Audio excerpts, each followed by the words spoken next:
हर हर महादेव। देखिए अभी हम बर्फ़ से शिवलिंग बना रहे हैं। मेरे मन में आया कि जैसे अमरनाथ में बर्फ़ से शिवलिंग का पूजा होता है, तो अमरनाथ तो हम जा नहीं सकते, चलो घर में ही बाबा का हम ध्यान करके पूजा करें, तो हम पूजा कर रहे हैं। चलिए इसी बात पे हम आपको भोलेनाथ जी का अद्भुत कहानी सुनाते हैं। तो भोलेनाथ जी और पार्वती माता कैलाश पर्वत पे रहते थे। तो पार्वती माता बोली कि है आप तो धतूरा भांग खा के रहते हैं मगन, और मेरा और बच्चे के बारे में सोचते नहीं कि क्या खाएंगे। तो यहाँ तो कोई कैलाश पर्वत है, कुछ गाछ वृक्ष होता ही नहीं है, कुछ उपजता ही नहीं है। तो बोले आप जाइए जो है वहाँ पे कान्हा जी के पास वृंदावन, और वहाँ से उनसे जो है एक बैल मांगिए और नंदी के साथ जाइए और बैल एक मांगिए और खेती कीजिए।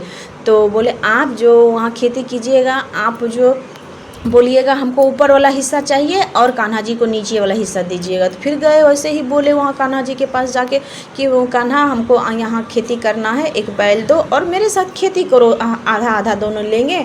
तो बोले हम जो है ऊपर वाला लेंगे, तुम नीचे वाला लेना। तो कान्हा जी बोले ठीक है।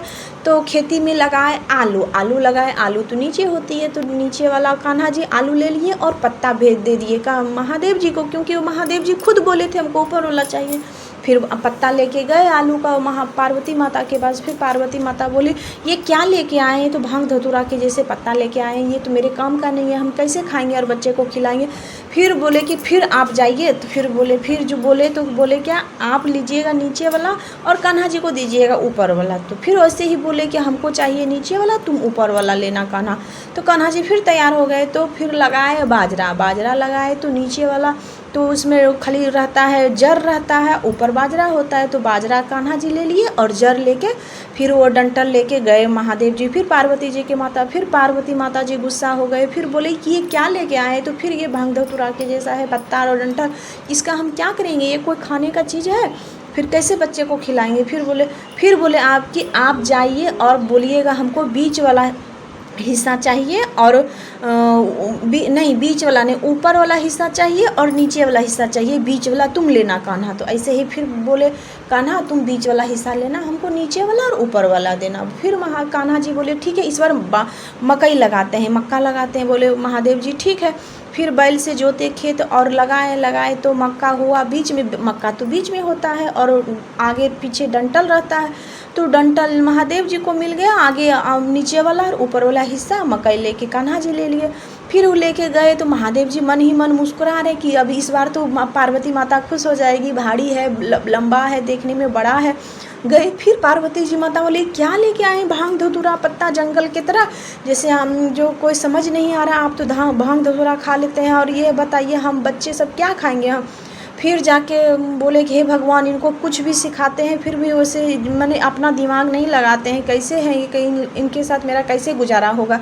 फिर वैसे ही फिर नहीं भेजे पार्वती माता, बोले जो लिखा है वही होगा। फिर जाके कान्हा जी उनके घर आए, मक्का और आलू और बाजरा लेके आए। तो बोले क्या हे पार्वती माता, ये तो भोलेनाथ इतने सीधे हैं, इतने सीधे हैं, इनको जो बोलते हैं बस वही जो आपने बोला वही वहाँ पर बोले, और जो इनको मैंने दिया वही लेके आ गए। तो इनसे यही कहानी से सीख मिलती है कि भोलेनाथ जी के शरण में कितनों दुष्ट जाएगा ना आदमी, उनको वो अपने शरण में लेते हैं और उनको अपना भक्त का अपना आशीर्वाद देते हैं। भोलेनाथ जी इतने सीधे हैं, कोई भी मनुष्य अगर वो कितनों गलत काम किया है, कितनों दुष्ट है, लेकिन महादेव जी के शरण में जाने के बाद वो अपना आशीर्वाद अपना भक्त बना लेते हैं। तो इससे यही कहानी से सीख मिलती है, भोलेनाथ जी इतने सीधे हैं, इतने सीधे हैं कि उनके जैसे कोई सीधे नहीं है। तो यही कहानी से यही सीख मिलती है कि भोलेनाथ जी अपनी माता पार्वती जी को जैसे जैसे बोलते थे वैसे ही करते थे, और कान्हा जी जो देते थे वही लेके वो आ जाते थे। तो भक्त समझिए, भक्त अगर हम लोग उनके साथ अच्छे से उनका ध्यान करेंगे, पूजा करेंगे, उनका स्मरण करेंगे, उन पे विश्वास करेंगे, तो हम लोग को भक्त को तो वो क्या करेंगे, हम लोग को तो बाबा तार देंगे। तो कहा जाता है कि भोलेनाथ तो नाम भी उनका है भोलेनाथ, यानी कि भोले भाले हैं। तो यही इस कहानी से यही सीख मिलती है। तो भोलेनाथ उनके साथ सभी तरह के दुष्ट पापी दुष्टाचार कर्म जो है, भांग नशेरी जो है, डाकू लुटेरा, यानी सभी तरह के भक्त जा सकते हैं, किस जो मैंने कोई भी कुछ भी करता हो सभी भक्त भोलेनाथ जी अपने शरण में ले लेते हैं। तो बोलिए हर हर महादेव, श्री शिवाय नमस्तुभ्यम। आप लोग को वीडियो अच्छा लगे तो लाइक शेयर कमेंट कीजिए, चैनल को सब्सक्राइब